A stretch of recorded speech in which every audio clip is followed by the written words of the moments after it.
Yan po ha, na-update na ako sa inyo ang official result mga boss. Okay, so good luck po para sa alas 9 mga boss. Ito po ang ating potential number combination para sa alas 9. Okay, sa gusto lang sumabay mga boss ha,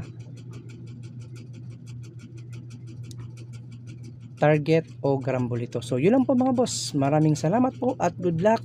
Syempre mag-update ta para ugma ha, para sa pizza 11. So mag-upload tayo para bukas ng ating mga potential number combination again. Good luck po at maraming salamat. Ayaw kalimot pag-share po ng ating video mga boss. Syempre kung bago lang po kayo guys, no, dito sa aking Facebook page, ito po si Boss Tor. Ang content po natin dito is nagbibigay tayo ng mga probable potential combination based po sa ating mga analyze. So ay kalimot guys, pag-follow po ninyo, syempre same din po sa ating YT. So good luck sa tanan, maraming salamat, amping mo guys. Thank you po.